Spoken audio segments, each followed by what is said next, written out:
Ladies and gentlemen, we are gathered all today here today on our 13th concurrent session on inclusive humanitarian action in disasters and protracted crisis.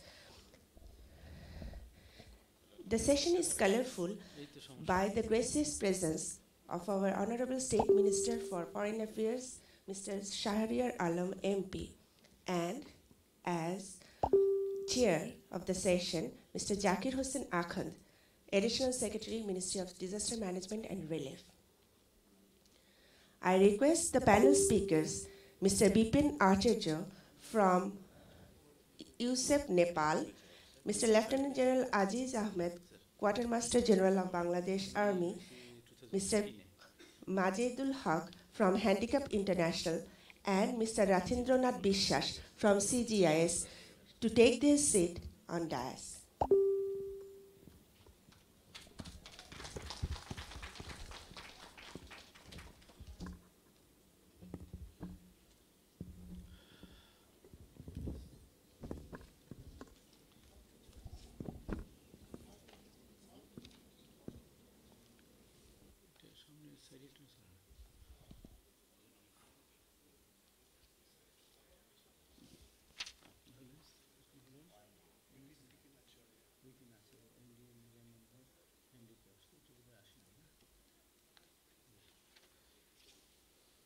Assalamu alaikum and very good afternoon.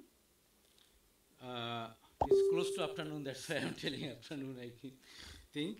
Yeah, today our chief guest, Muhammad Shahriar Alam MP, Honorable State Minister, Ministry of Foreign Affairs, and the panelist speaker, Mr. Bipin Acharya, USEF Nepal, Mr. Mojammel Haq, Handicap International, Humanity and Inclusion, Mr. Amparo Micasiano, and you are participating, Sheila, not Amparo is not present, is it? Yeah, the Sheila, you are welcome. And also they are working in the coalition of the Philippines in Action Aid, I think. And I am requesting our speaker, because we have the time limit, so we like to start this session as quick as possible. Today our event and the session title is Inclusive Humanitarian Actions in Disaster and Protected Crisis. So this is a very important issue to discuss, and you know that the inclusion of humanitarian actions and inclusive, and this inclusiveness is very important. Whenever we think about the humanitarian actions, we need to consider the issue of inclusiveness, especially those who are disabled, and I mean the people which is unreachable in usual time. So with these words, I am requesting the panelist speaker, Bipin Acharya, USEF from Nepal, to present his presentation in the dais.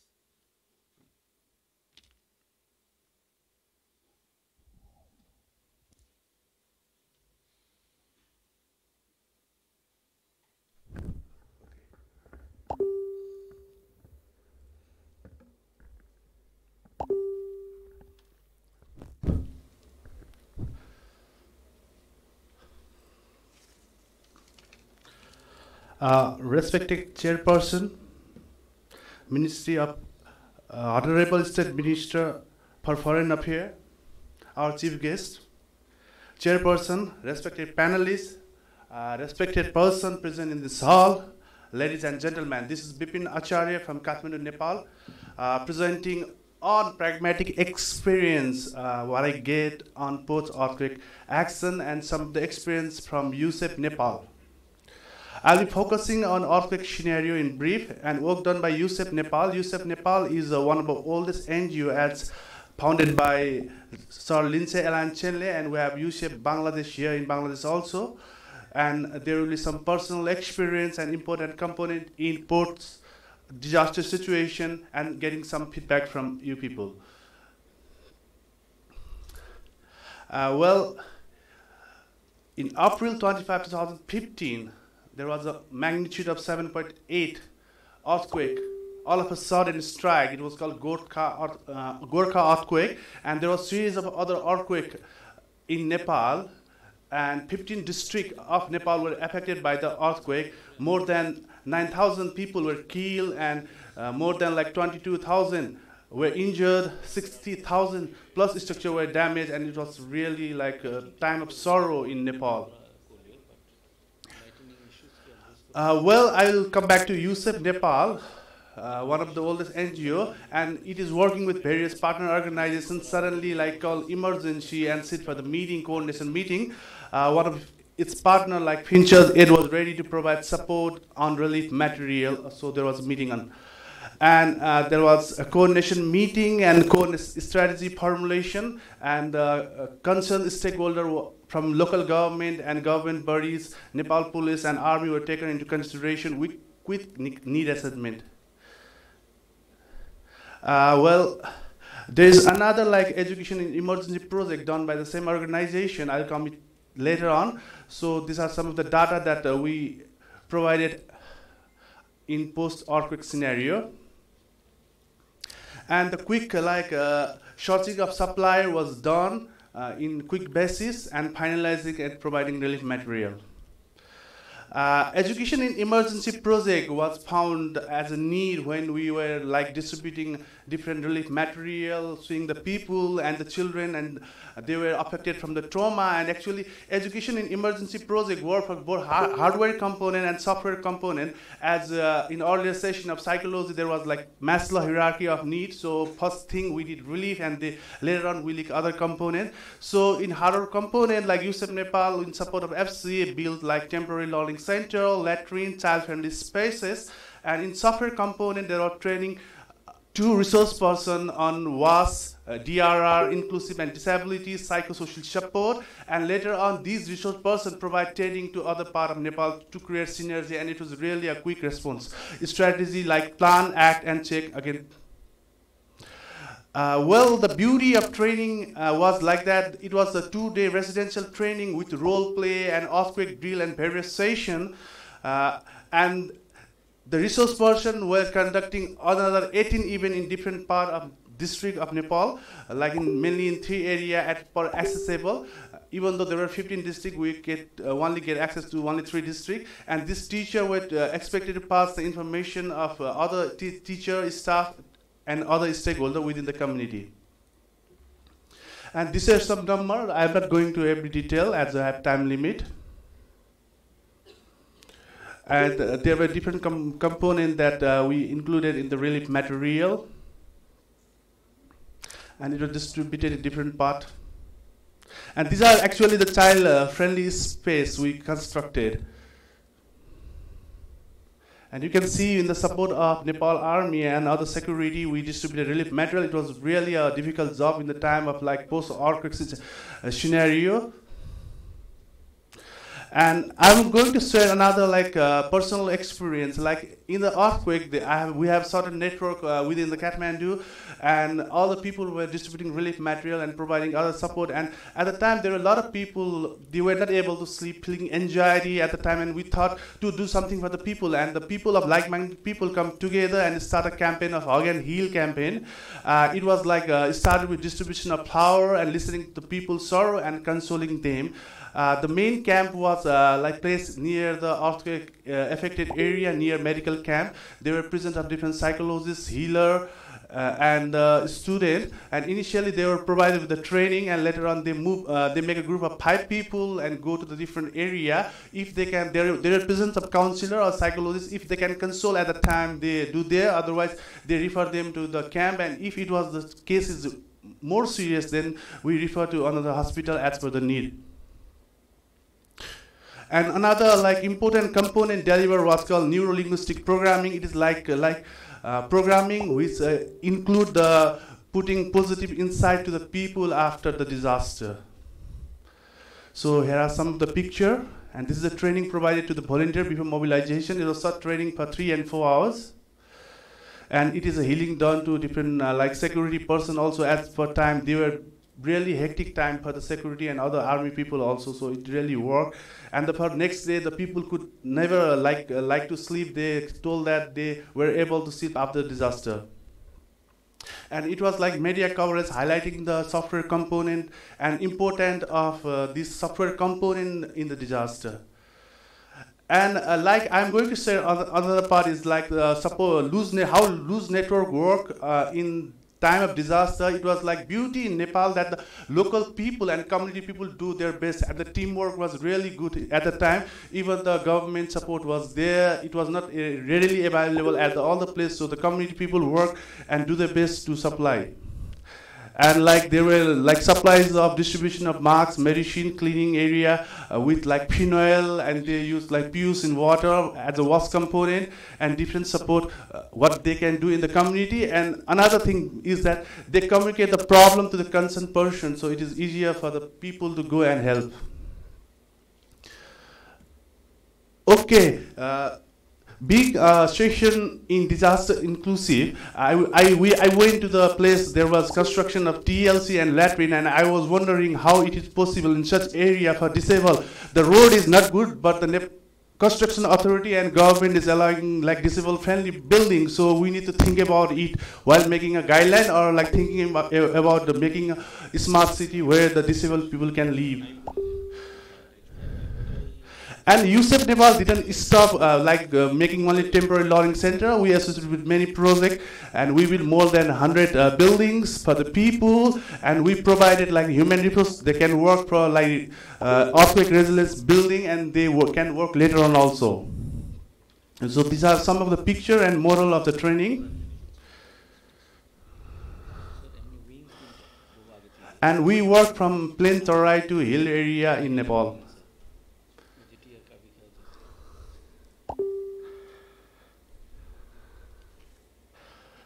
And these are the like inclusive school building that were made. The important message I want to deliver in the session is that with this short video,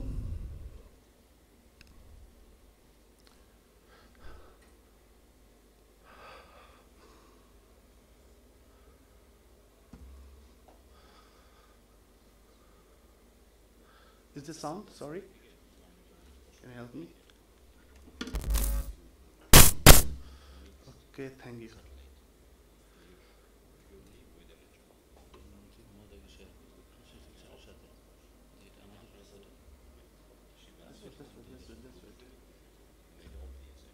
Okay, take it. It doesn't work. Anyway, I think we can read.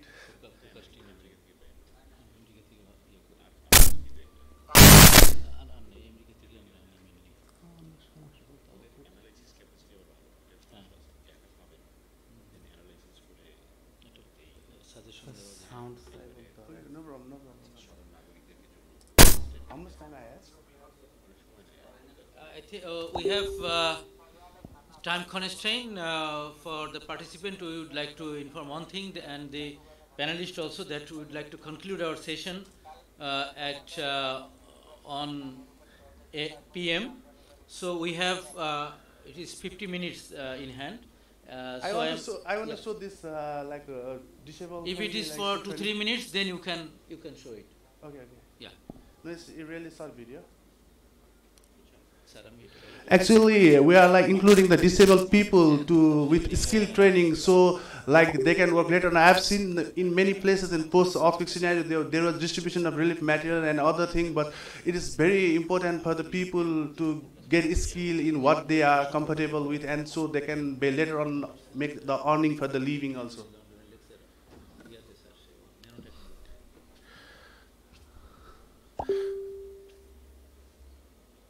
I'm going to another video quickly.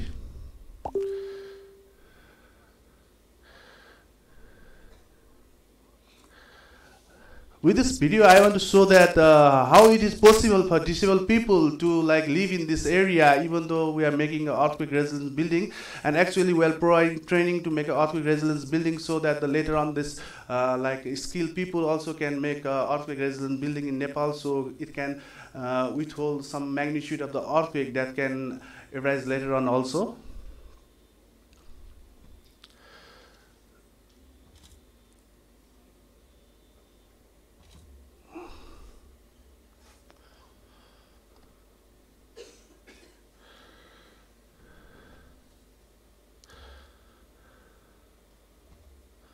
Okay, finally I want to conclude by saying that both hardware component and software component are really important during disaster. We need to work for it simultaneously to get a stable result for long term.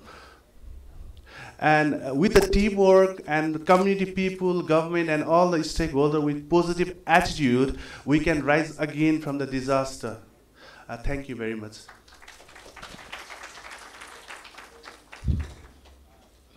Thank you, Mr. Acharya, for your nice presentation. And Mr. Acharya, he emphasizes that after the earthquake, the education emergencies. We know that in most of the time, after any natural disaster, the issues of education become neglected, because we always engaged with humanitarian actions. And that humanitarian actions never encompasses the education. What happens, we know that the primary school children, where they are refraining from going to the school after the disaster, gradually they become, isolated, and the traumatization that has been happened during the natural disaster, that actually continues in their mind. It is the school that can create a healing condition and environment for them to recover very earlier. So it is a lesson for Bangladesh too, that there should have been a preparation from the government of our Bangladesh, and we are preparing for that. And now I am requesting Mr. Mujammil Haq, the government Handicap International. We are preparing for that. Mazedul Haq, sorry. Mr. Mazedul Haq, Handicap International, Humanity and Inclusion. I am requesting him to start the presentation. Thank you. Good noon. This is Majidul from Handicap International. With our new name, Humanitarian Inclusion. It's an international aid organization working globally more than 60 countries. We work for needs, rights, and dignity of people with disabilities and other vulnerable groups. So today here I'm going to present what we are doing and what we have done in Cox's Bazar since this new influx, and also like from before this influx. So Handicap International presence in the refugee camps since 2007, and we have escalated our program followed after this August 25th influx. If I want to give you like a very snapshot of the situation in the refugee camps in Bangladesh in Cox's Bazar, till April there is more than 1,100,000 Rohingya people are biometric registered by government of Bangladesh. And we found that more than around like 700,000 people, they are fled in Bangladesh after this escalating violence in Rakhine state of Myanmar. And a significant number of them are like people with disabilities, and along with other vulnerable people like pregnant women, elderly people who really need rehabilitation and other supports. And with the topography in this area, it's really like inaccessible, and there was limited humanitarian assistance at the beginning of this influx. And now we are really bit worried with the upcoming monsoon that may cause, like we have experience in this part of Bangladesh, cyclone and landslide and like floods, that we are really considering that how it could impact in the life of people with disabilities, other vulnerable people as a whole, and also how it could impact the overall health and rehabilitation services including like the outbreak of vector-borne diseases and other disease outbreak.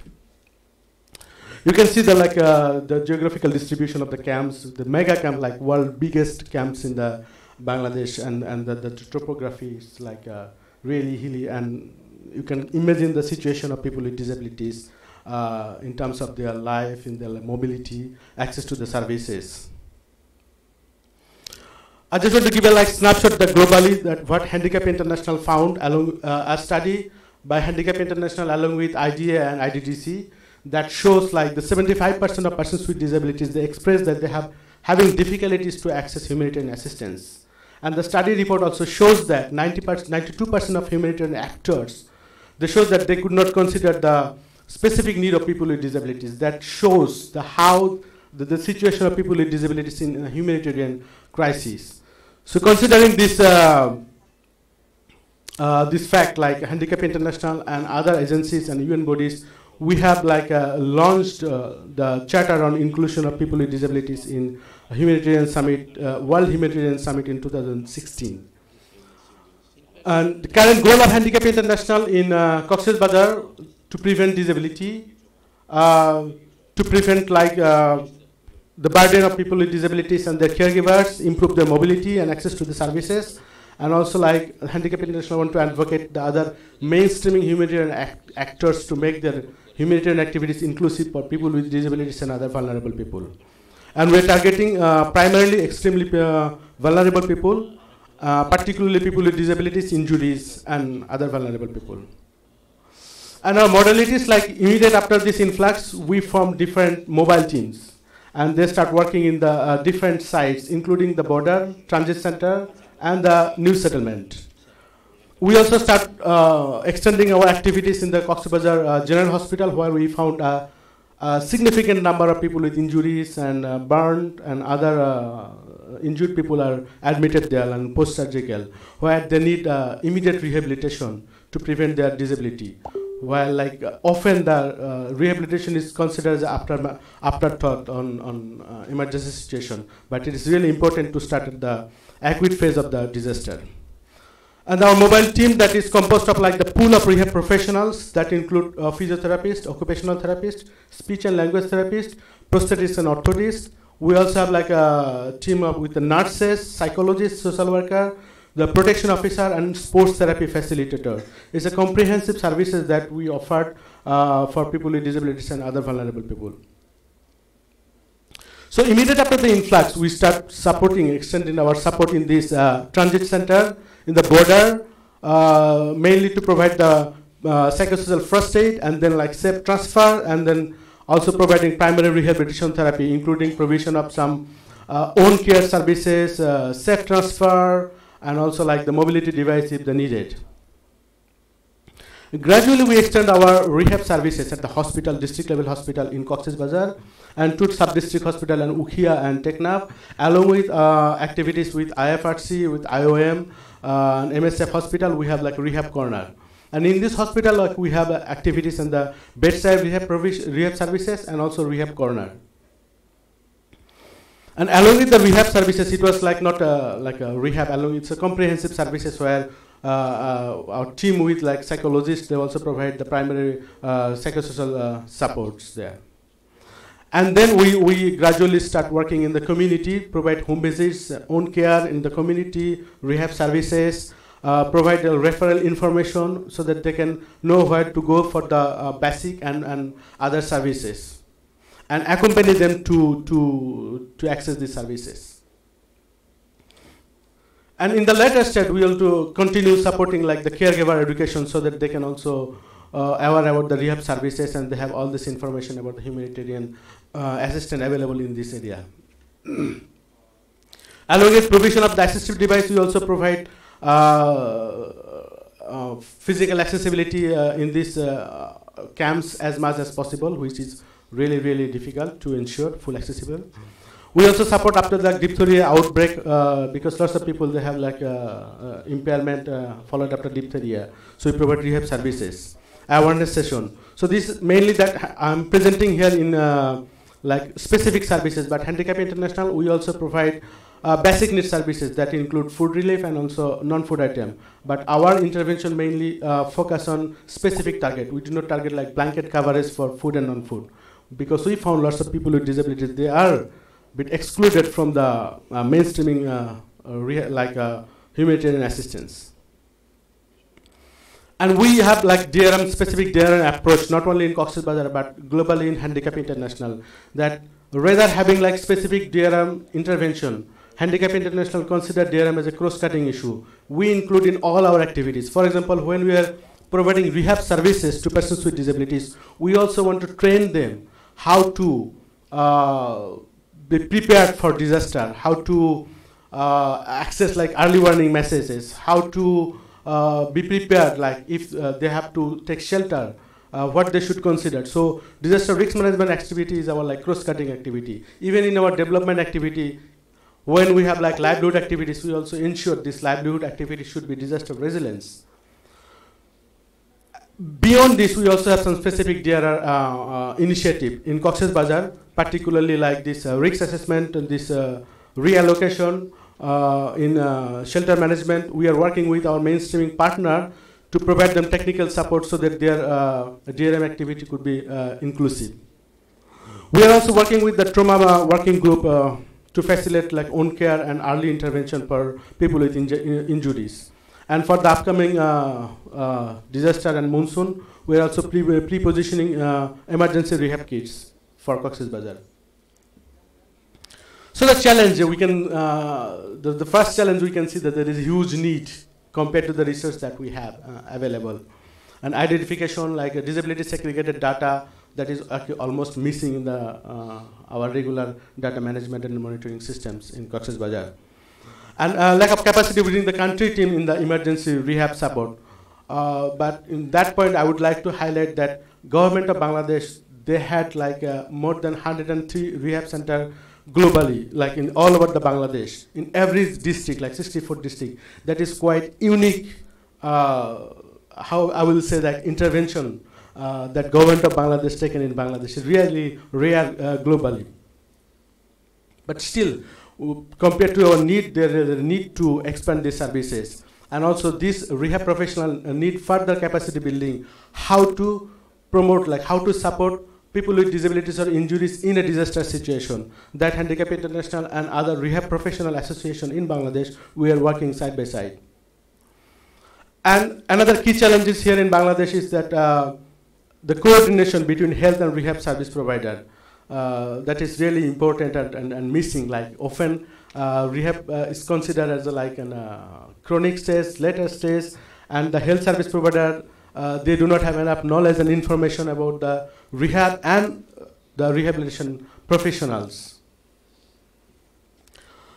And obviously in the Cox's Bazar, one of the challenges is the hilly area and lack of rehab services and GRR inclusive rehab, and humanitarian agencies awareness on disability issues.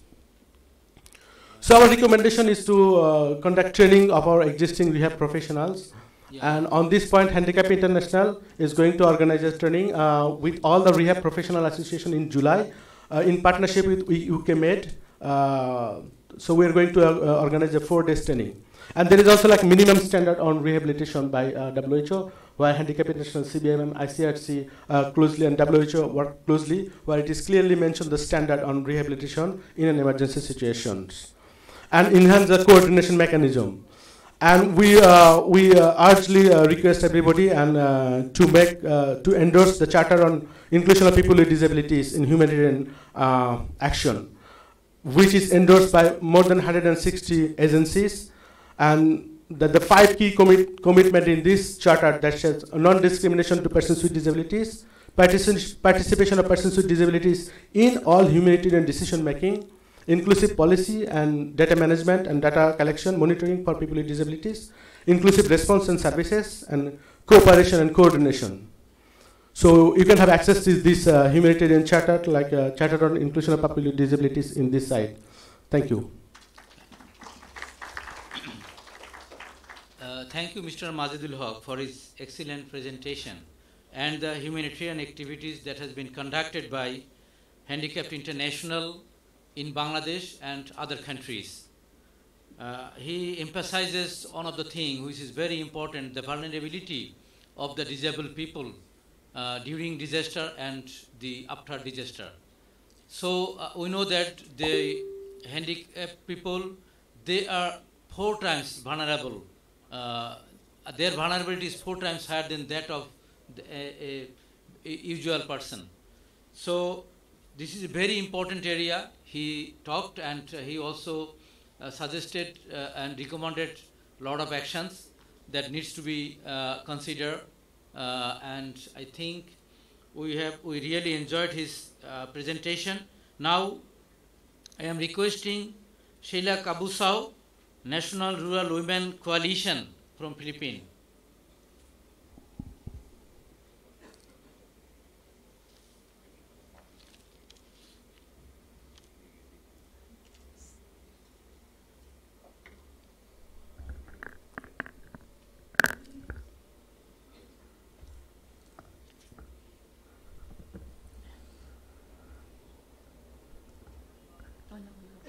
Close it. No, it's not that way. Close it.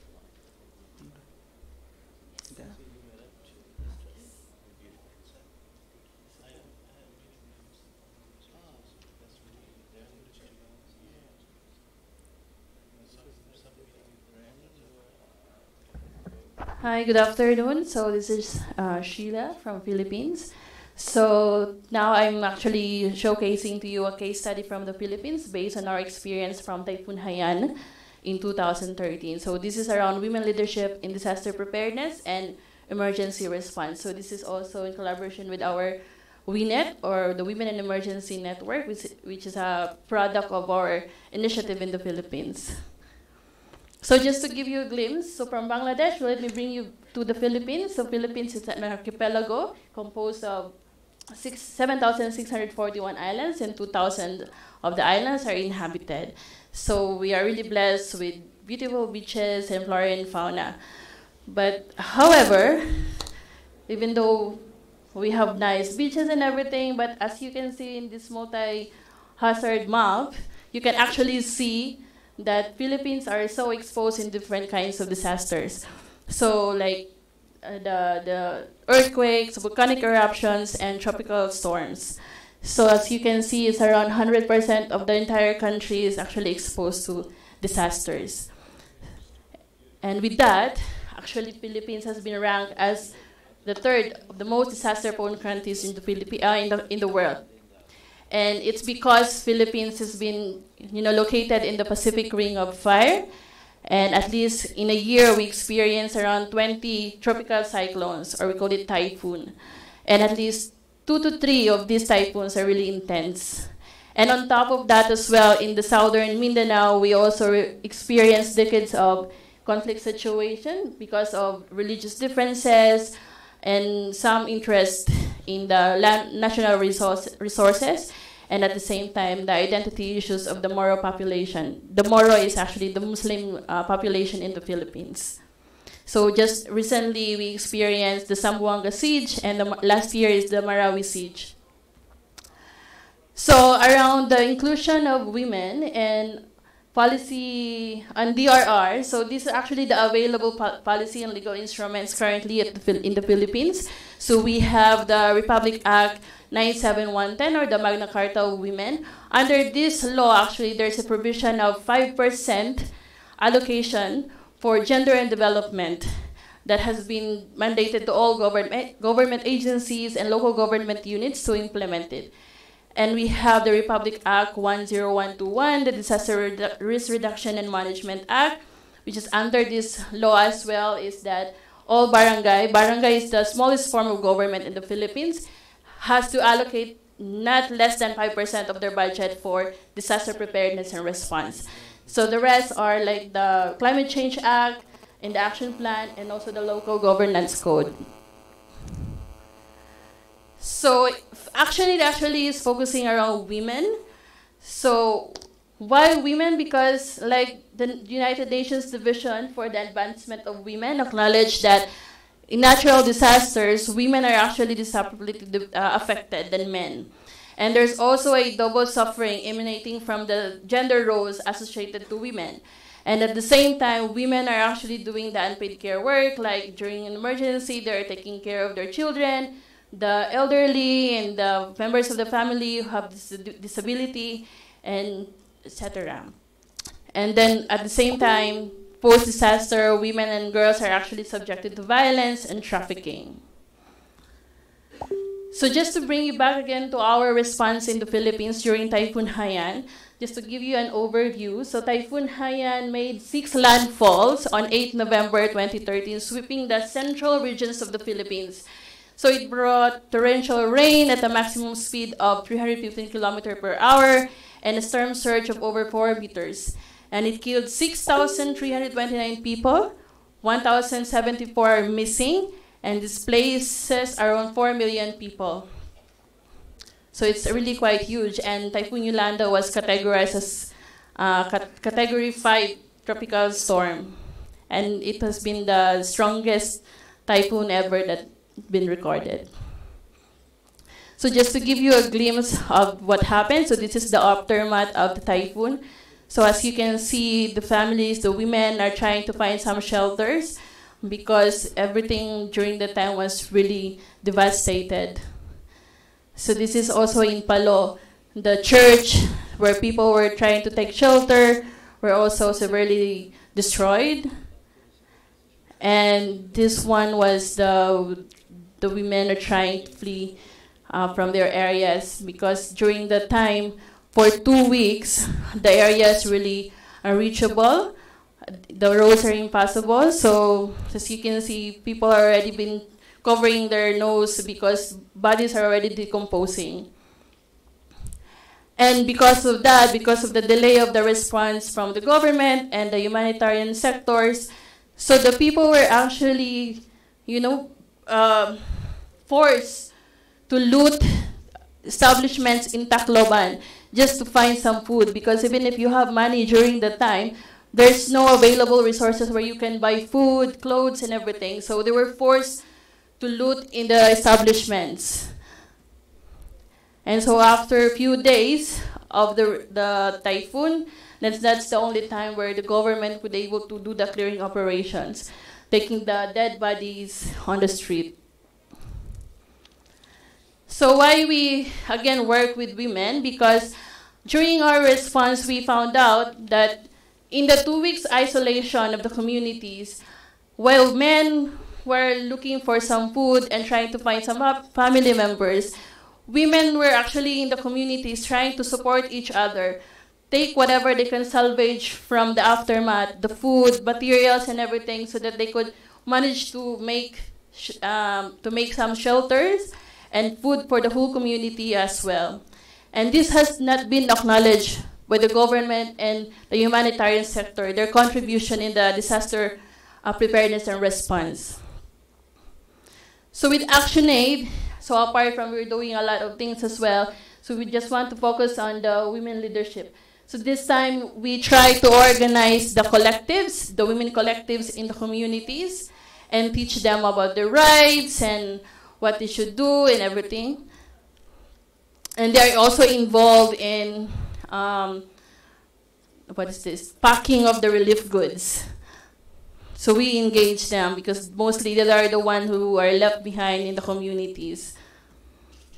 So this is what we have done. Again, as I mentioned, we organized the collectives, which later we formed them as the women responders.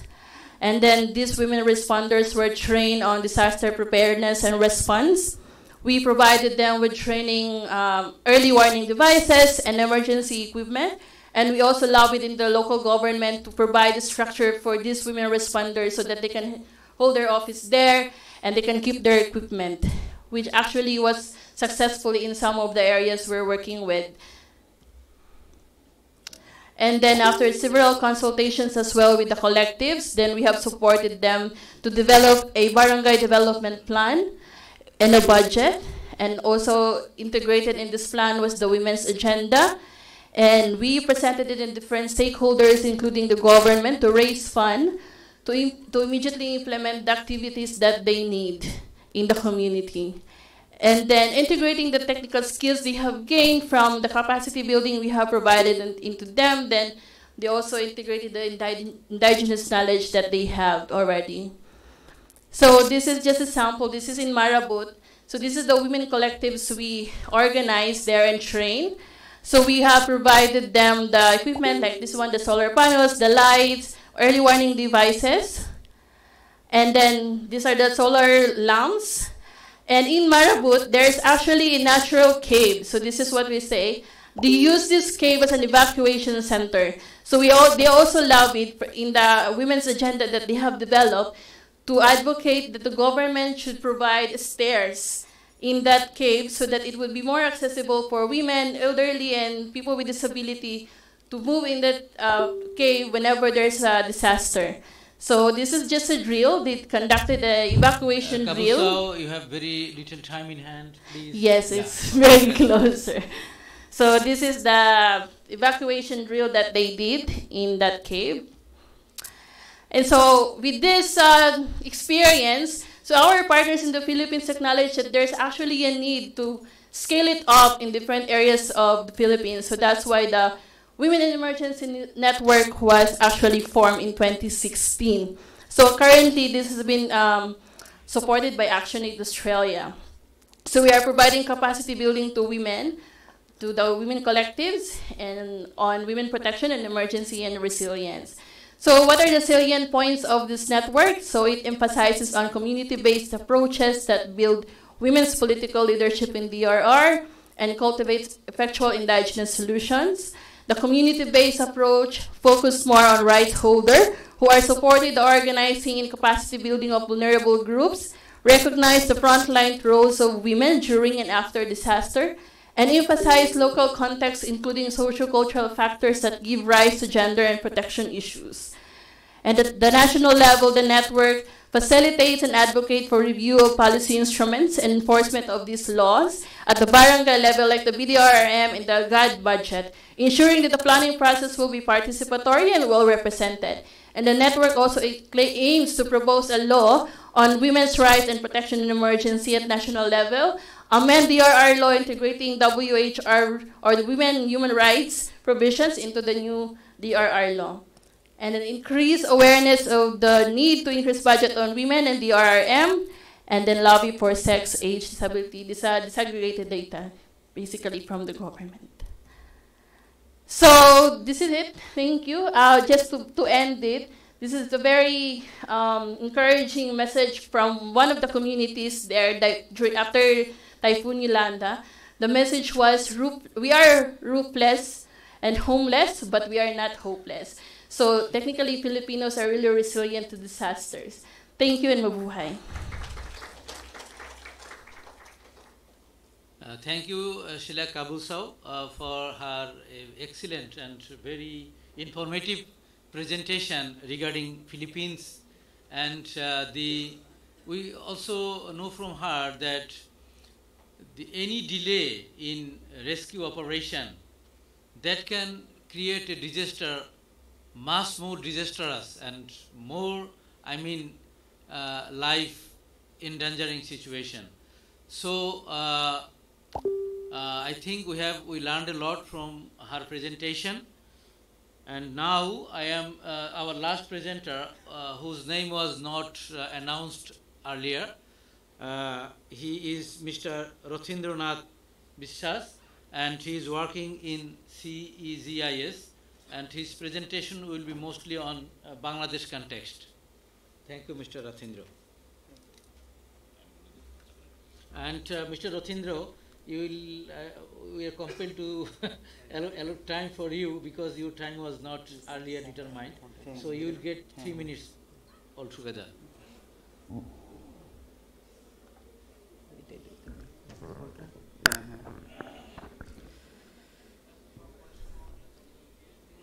না দরকার নেই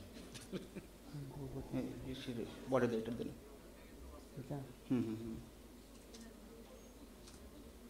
হাতে 20 minute আছে তো আসতেছে না তাহলে নিচেটা দেন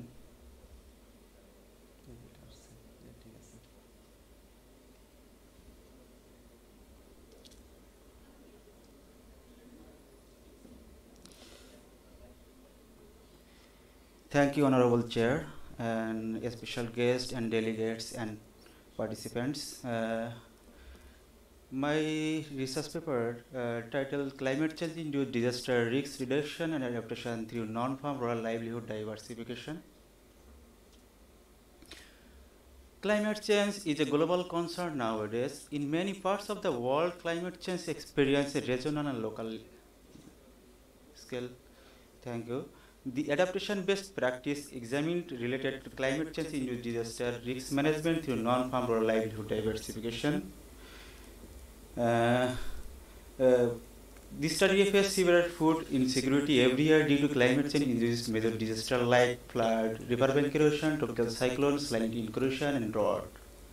The purpose of the study, the main purpose of the study to evaluate the climate change major disaster risk reduction and adaptation to non-farm rural livelihood diversification. Here, the few minutes formal presentation, I cannot present all the things, so I show my presentation.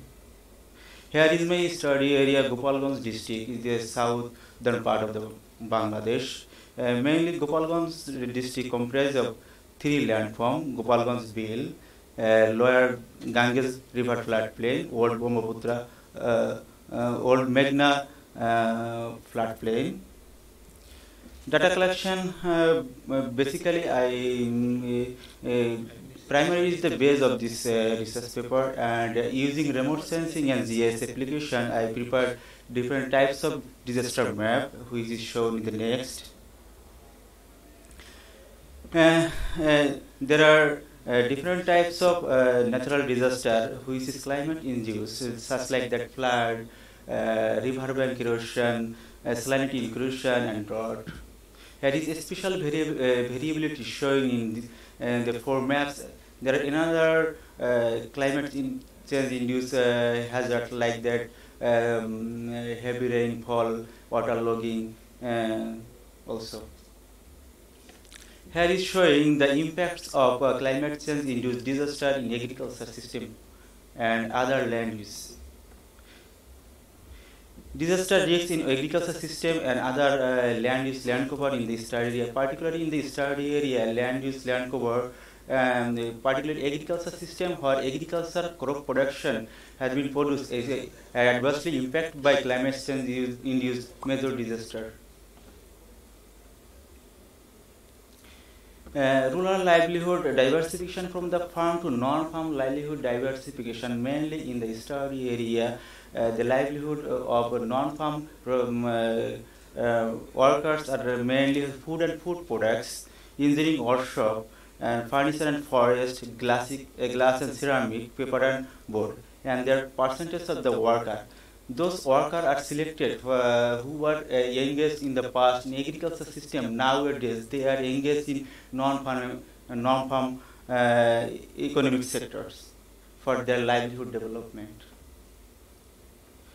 Compares of annual income between past and present non-farm workers who are engaged in the past in agriculture system, now they are engaged in non-farm economic sector, and their annual income variation is shown in this table. There is a remarkable change, and they are they acknowledge that they are facilitated by non-farm economic sector, and they get more benefit from the sector like that Eid bonus, accommodation costs, medical facilities, and transport and overways.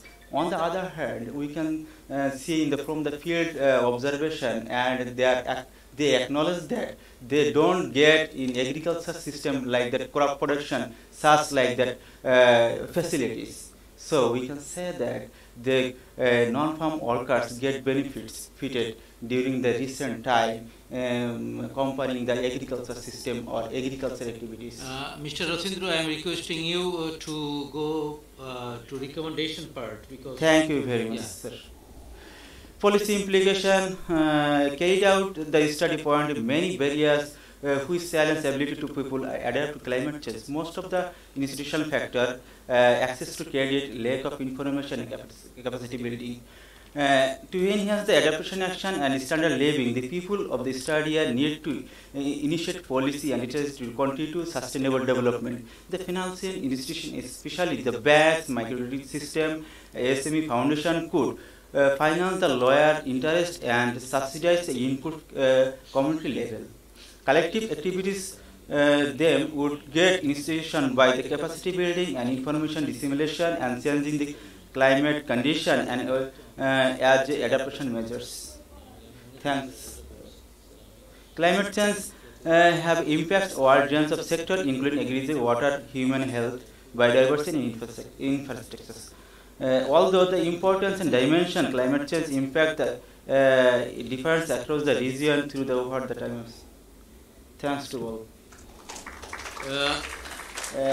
There is, I hope,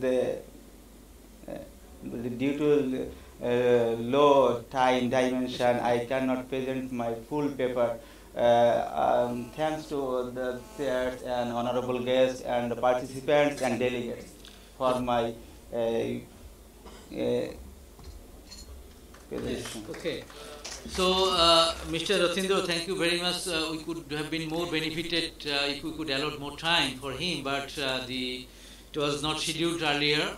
That's why we need to be very much cautious about his time allocation.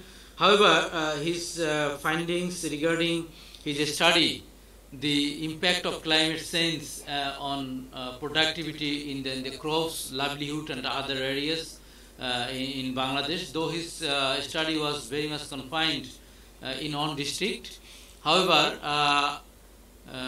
now I am just on to open the question and answer session, and my humble request to the those who will raise question, they will I think be very much to the point, not not that at random, and they will also mention to whom he is raising his question, and then we will answer the question soon after the question is raised, because if we give time and the last time the answer session sometimes it becomes mismatch.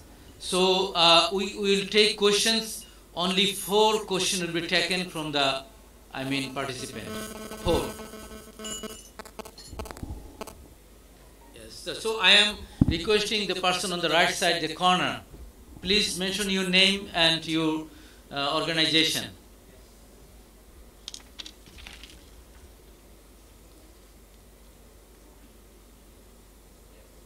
Good morning. My name is Michele Falavigna. I'm a representative of the Italian Network on Disability and Development. My question is for the distinguished representative of Handicap International concerning the Rohingya refugee camp. I would like to know whether what we have been advocating throughout the conference, data gathering, particularly on persons with disabilities, disaggregated data gathering, and inclusion in decision-making mechanisms, if this is actually applied. Thank you.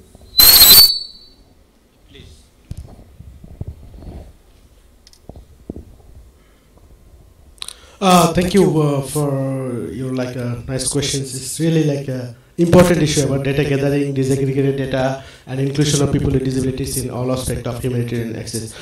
To be honest, it's a challenging data collection, disaggregated data everywhere in humanitarian crisis, in particular for people with disabilities.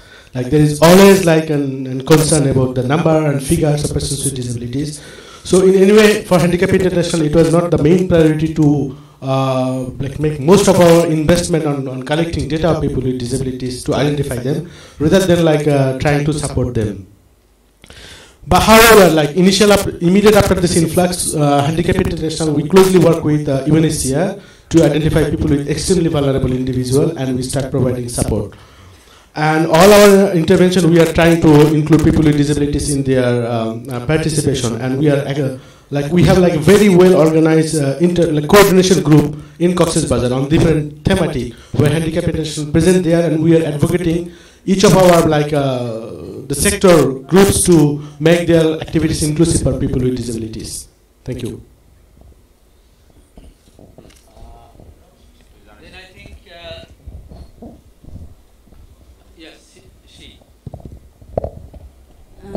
you.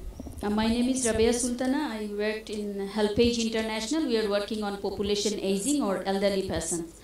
It's not a particular question to any panelist. It's a concern that I really would like to raise. If I ask all presenters, do all your data is sex, age, and disability disaggregated? If not, then there is a question of inclusiveness. I think if we ignore the senior citizens and elder persons from the inclusive humanitarian actions, then there is the word inclusiveness deserves a rigorous review, whether it is true sense inclusive or not. So it's better once we say that is a inclusiveness, then all ages inclusiveness lens need to be fixed there. So that is the concern that I really like to raise here. Even, WHO said the world populations among the elderly, the 46% are persons with disability. But here, what we have learned is always about disability, but the aging is missing. So better we become inclusive in our words and terminology. Thank you so much. Concern, and I think the presenter over here will be cautious in future. Yeah. No, please. And there will be last from you. Thank you, sir. I have two questions to two speakers. One to Mr. No, but you from please Nepal. mention your name and organization. So my name is Shafiqul Islam. I work for Handicap International, Humanity and Inclusion, Bangladesh. So one question, in one of your slides you have shown the people are constructing earthquake resilient building. So what is the, and in the picture I have seen like this is CC building with some rod inside. So what are the important features in this building to make it, this is simple design I think, but what are the special features to make it earthquake resilient? And another one is to Mr. Presenter from CGIS. Like in your presentation, you didn't mention about the impact of climate change, and your study didn't cover any findings on persons with disabilities. So can you, like, if there is any information regarding that, it will be, I think I will be happy to know from your, from you. Thank you. Thank you. Please, you can respond. Hello, thank you for your question and curiosity. Actually, I want to tell you from engineering perspective, I have shown various design, and the earthquake resilient building were built as per like design from Nepal Reconstruction Authority. There was Nepal Reconstruction Authority to get approval of the design, and basically from engineering perspective, like we need to like tally horizontal. We need to have horizontal and vertical linkage of the pillars in the building to make it more resilient, and it depends upon the space and area how we make the building. So for basic small home, we are focusing to make the building who need readily help, and they can have a lot of money to make a building. So it was a focus to underprivileged group and the people who suffer from the earthquake. Thank you. And then Mr.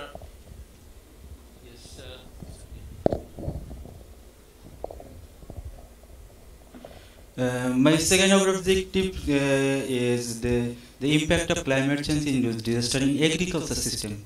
The agriculture system likely is the land use land cover, mainly agricultural land cover, where different types of agriculture crop production are produced by the farmers. I mentioned the agriculture system will be badly impacted by the climate change induced disaster.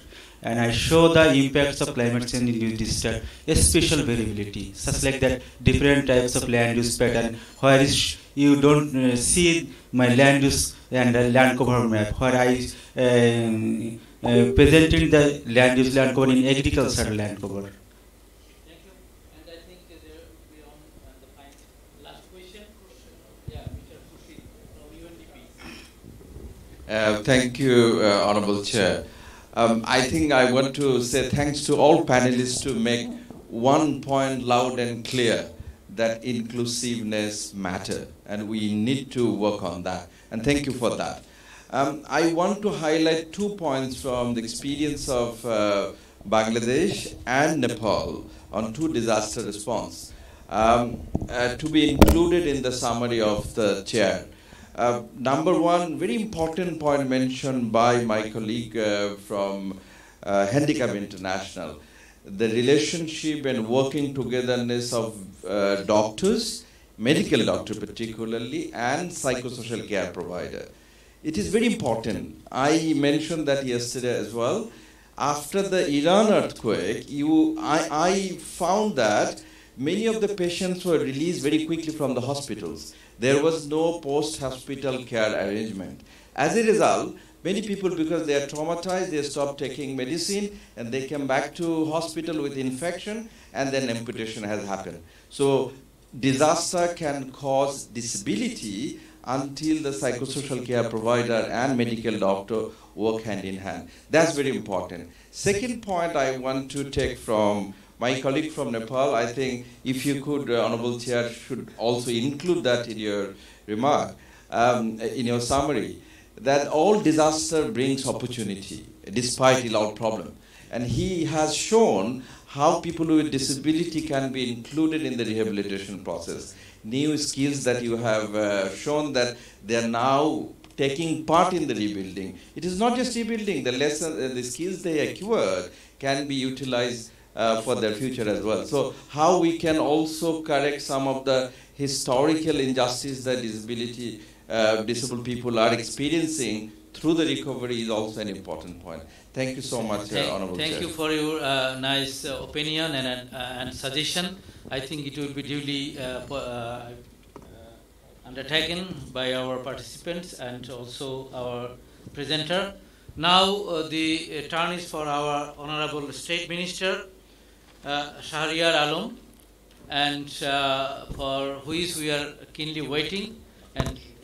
And if there is any more question, over lunch you can talk with our chief guest, and also through our chief guest may not be here, so the panelists will be joining in the lunch.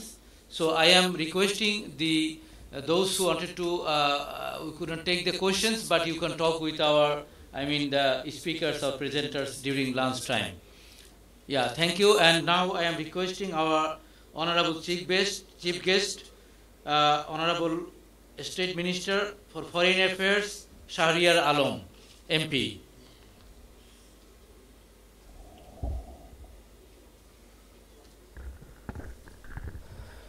Thank you, Mr. Chair, distinguished panelists, ladies and gentlemen. Assalamu alaikum and a very good afternoon to all of you.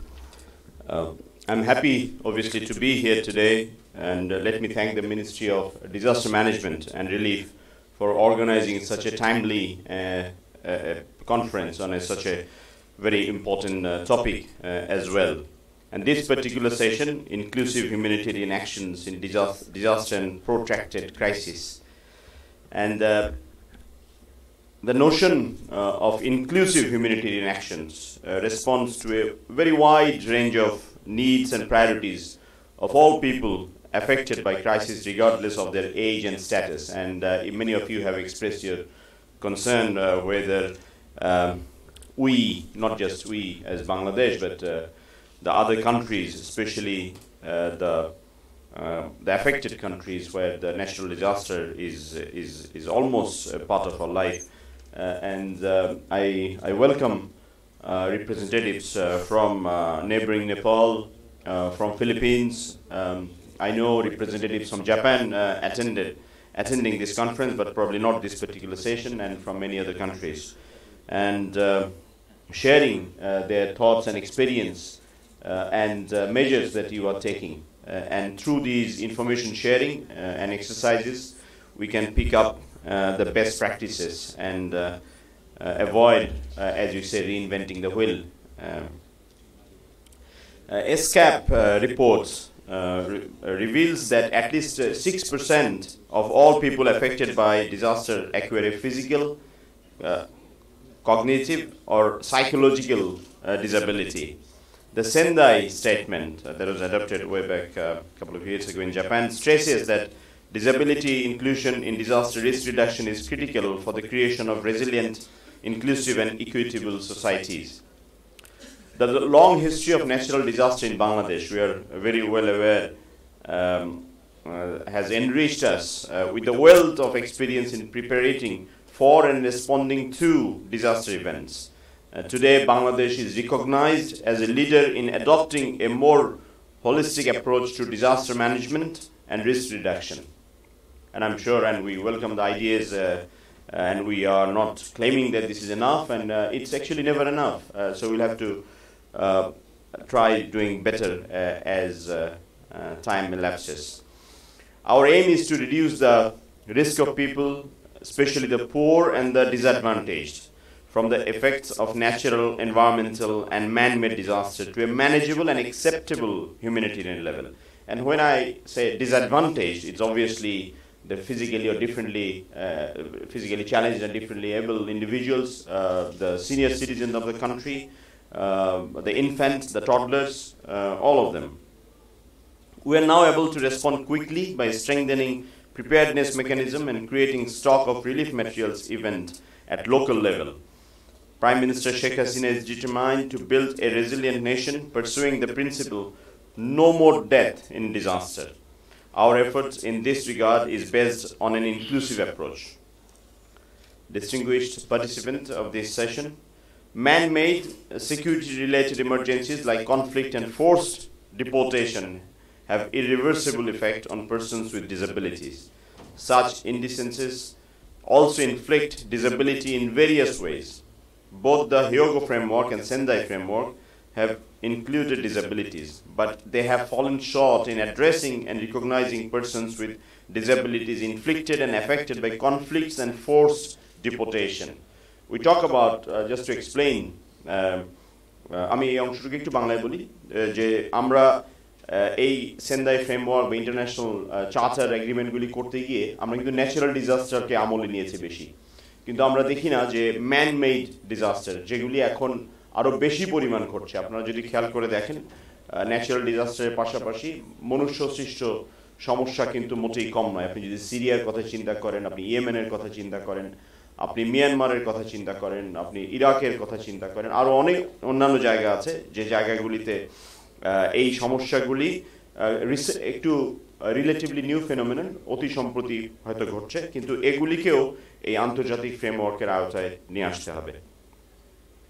Ladies and gentlemen, the recent crisis in Rakhine state of Myanmar has caused a massive influx of forcibly deported Rohingya population to Bangladesh. The government and people of Bangladesh showed tremendous generosity and hospitality to them with much needed humanitarian assistance. Bangladesh has set an example for the rest of the world by providing these people in distress with food, shelter, and other humanitarian services graciously, despite many limitations of our own. The government, the central part of this humanitarian response, has been making joint efforts with international and humanitarian communities to deliver support to these people.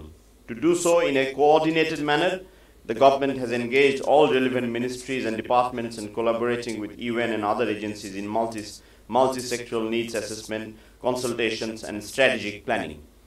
আমরা জানি যে রোহিঙ্গা সমস্যার যখন শুরু হয়, বিশেষ করে এই দফায় 2016 অক্টোবরে প্রায় 67,000 এসেছিল। গত বছরের অগস্টের 25 তারিখ থেকে যখন আসা শুরু হলো, আমরা প্রথম 5, 6, 7 সপ্তাহ আমরা কিন্তু খুব সমস্যার মধ্যে ছিলাম। প্রচুর বৃষ্টি হচ্ছিল, ওই জায়গাতে অনেক সমস্যা ছিল, মিশনগুলির মধ্যে কোঅর্ডিনেশন, মিনিস্ট্রিগুলির মধ্যে কোঅর্ডিনেশন আমাদের সময় লেগেছে, এবং তখন যেভাবে পেরেছে তাকে সেভাবে মাথার উপর একটা ছাদ কোনো মতে দিয়ে, তাকে একবেলা, দুবেলা, 3 বেলার খাবার দিয়ে, তাকে একটা পানির বোতল দিয়ে আমরা কিন্তু একটা জায়গায় সেটেল করার চেষ্টা করেছি। এই প্রসেসটি হতে আমাদের 2-3 মাস হয়তো সময় লেগে গেছে, কিন্তু এখন আমরা সকলেই জানি যে এটা অনেক নিয়মের মধ্যে চলে এসেছে। এখানে একটি সংস্থার প্রতিনিধি জানালেন, আপনারা প্রশ্ন করেছেন যে এখানে যারা আছেন, বিশেষ করে চ্যালেঞ্জড ইন্ডিভিজুয়াল যারা আছেন, তাদের তথ্য উপাত্তগুলি আরও সঠিকভাবে তুলে ধরে তাদের জন্য সুনির্দিষ্টভাবে সহায়তা, এগুলি কিন্তু চলছে। আমরা প্রতিনিয়ত, আমিও এই ক্যাম্পে খুব রেগুলার যাই আমার কাজের জন্যই, এবং সেখানে এখন আর শুধু বাংলাদেশ সরকারই নন, আন্তর্জাতিক সংস্থাগুলি অনেকে এগিয়ে এসছেন। আমরা 2 দফায় আন্তর্জাতিক সংস্থাগুলিকে দেখেছি তাদের সহায়তার জন্য ফান্ড রেইজ করার জন্য জেনেভাতে কনফারেন্স করতে। দ্বিতীয় কনফারেন্সে আমি নিজে উপস্থিত ছিলাম, যেখানে $950 মিলিয়ন প্রয়োজনের কথা বলা হয়েছিল এপ্রিল থেকে ডিসেম্বর পর্যন্ত, যেটা আমরা রিসেন্টলি মিডিয়া রিপোর্ট দেখেছি যে ওঠেনি, উঠে যাবে না, এখনো সময় আছে। প্রতিনিয়ত গতকালকে আমরা মার্কিন যুক্তরাষ্ট্র প্লেজ করেছেন $44 মিলিয়ন। তা গত সপ্তাহে আমি নিজে সুইজারল্যান্ডে ছিলাম আরেকটি বৈঠকে, সেখানে আমরা কয়েকটি দেশের সাথে কথা বলেছি। এগুলি হচ্ছে, আশা করি হবে, কিন্তু বটম লাইন ইজ জননেত্রী শেখ হাসিনার সরকার এই কমিটমেন্টগুলি পাওয়ার অনেক আগেই কিন্তু উনি কমিট করেছেন যে বাংলাদেশের মানুষ তাদের পাশে দাঁড়াবে।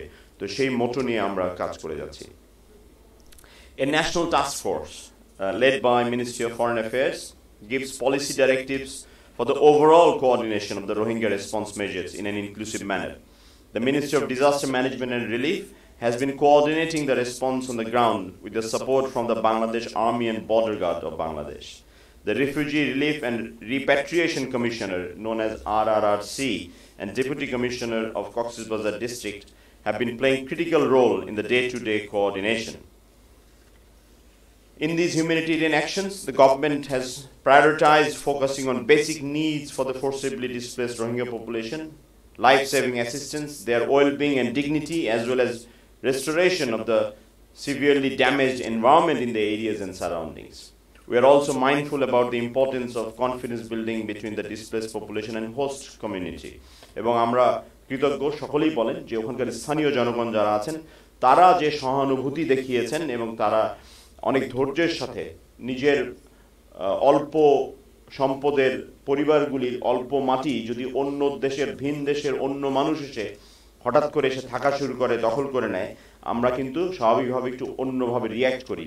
কিন্তু এই ধরনের কোনো ঘটনাই কিন্তু এখনো পর্যন্ত কক্সেস বাজারে ঘটেনি। এই কারণে আমরা হোস্ট কমিউনিটির কাছে কৃতজ্ঞ এবং তাদের সাথে এই ডিসপ্লেস পপুলেশন রোহিঙ্গাদের সম্পর্ক উন্নয়নের জন্য আমরা বিভিন্নভাবে কাজ করে যাচ্ছি।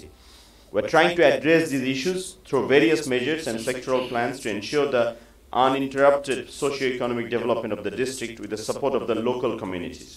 Resource mobilization remains crucial not only to meet life-saving and humanitarian needs of the displaced population but also the acute needs of host communities. এ পর্যন্ত আমরা যত বিদেশি সংস্থাগুলির আশাবাদ, সহায়তা, মানবিক সাহায্য পেয়েছি, তারা কিন্তু এখন সকলেই মূল ক্যাম্পে থাকা 1.1 মিলিয়ন রোহিঙ্গার পাশাপাশি হোস্ট কমিউনিটির জন্য কিছু প্রকল্প এবং বাড়তি সহায়তা নিয়ে আসছেন। এটা একটা ভালো উদ্যোগ। Despite its resilience in the face of adversity, the Rohingya population remains critically vulnerable. এগুলির আলো কিছু ডাইমেনশন আছে যেগুলি আজকের সেশনের স্কোপ না, যেমন রেডিক্যালাইজেশন হতে পারে, তাদেরকে মিসইউজ করা হতে পারে, এগুলি অতীতে হয়েছে আমরা জানি, আমরা ডেফিনেটলি মাইন্ডফুল এবং এগুলি আমরা হতে দেব না। We need to devise targets, interventions to address their humanitarian needs till return to their homes in Myanmar with appropriateness of services for all ages, genders and abilities. Ladies and gentlemen, Bangladesh has shown its highest commitment to humanitarian response through inclusive actions in the Rohingya people sheltered temporarily in Bangladesh. We're also working closely with our international development partners to improve it further so that they can be reintegrated easily when they return to their homeland in Myanmar. We stand ready to share our bit of experience in disaster preparedness management and risk reduction with others. আমি আমার বক্তব্যের শেষে আবারও I would like to congratulate and express my gratefulness to the organizers, the participating countries, the individuals, the civil service civil society representatives, the NGOs and international NGOs, with your concerted efforts in last 1 decade in particular. We have made tremendous progress, but if you ask me whether we have done enough, answer is definitely still a no, and it will probably never be enough, and we'll continue to work towards that. And I would seek your support alongside government, especially the media. Sensitizing the media is still, something that we hope to achieve. এখনো পর্যন্ত বাংলাদেশের বিভিন্ন জায়গাতে সব মানুষের বোঝার ক্ষমতা তো আমাদের সৃষ্টিকর্তা আল্লাহ তাআলা সমান দেননি। সেখানে বিশেষ করে তৃণমূল পর্যায়ের মানুষের ক্ষেত্রে আমি একজন সংসদ সদস্য হিসেবে আমার এলাকার কথা যখন চিন্তা করি, আমরা কিন্তু এখনো এই ডিফারেন্টলি অ্যাবল ইন্ডিভিজুয়ালদেরকে অনেকে একটু ডিফারেন্টলি এখনো পর্যন্ত দেখি। এখানে আরও উন্নতি হওয়া প্রয়োজন, অনেক হয়েছে এখানে, এবং এই বাকি উন্নতির ক্ষেত্রে মিডিয়া অনেক শক্ত ভূমিকা পালন করতে পারে। সেই সাথে সাথে আমাদের মতো পাবলিক রিপ্রেজেন্টেটিভদের দায়িত্ব তো আছেই।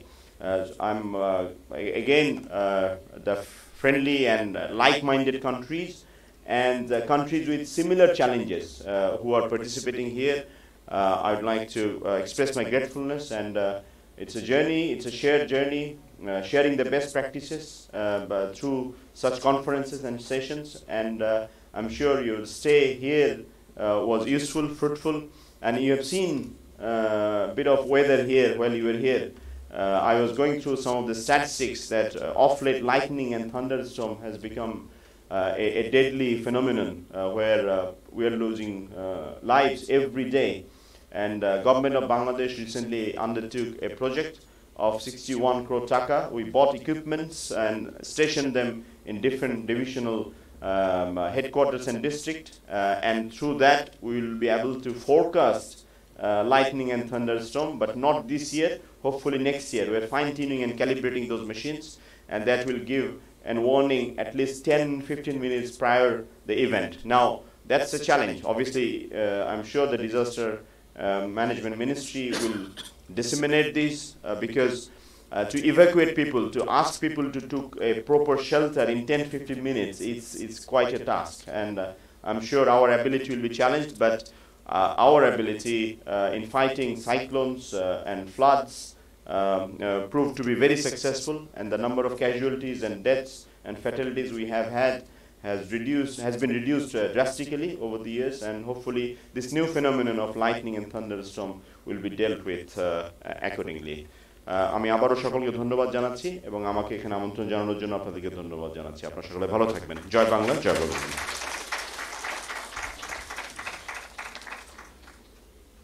Very much, sir, for your kind remarks. Now I am from the organization committee. We are thankful to the sign language interpreters, Ms. Shirin Rupa and Mr. Shumon. Thank you very much.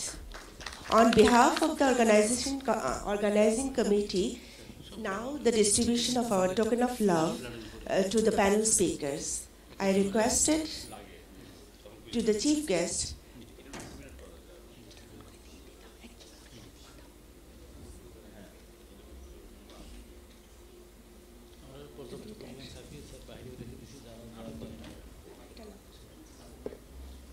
Naila আবার একটু বলেন sir. স্যারের সময় নেই, sir হাতে দাও, উনি দিবে। এটা আলাদা, সামনে যেটা ওইটা আলাদা, হাতে উঠাই দেন। হ্যাঁ, আমি নাইলে বলতে পারবো না, এটা পরে, ওগুলো দিবে, এটা আমি শিখে দেব। জি, সো নাইলা আবার একটু অ্যানাউন্স করেন। হ্যাঁ,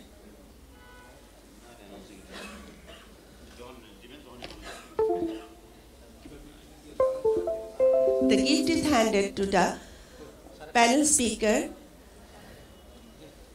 Bipin Acharya.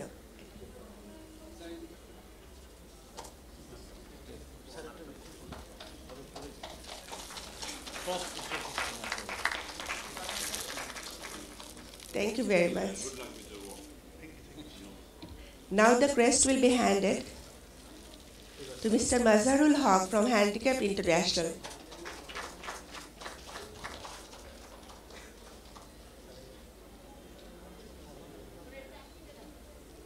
The gift is handed today to Mrs. Shirin from Philippines.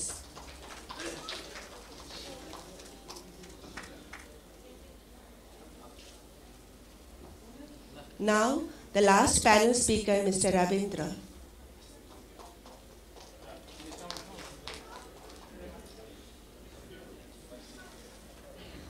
Thank you very much, sir. Now, the gift is handed over to our chief guest from Mr. Zakir Hussain Akhand, Additional Secretary, Ministry of Disaster Management and Relief. In addition, our panel speaker, Mr. Bipin Acharya from Nepal, on behalf of him, delivering his gift to our chief guest.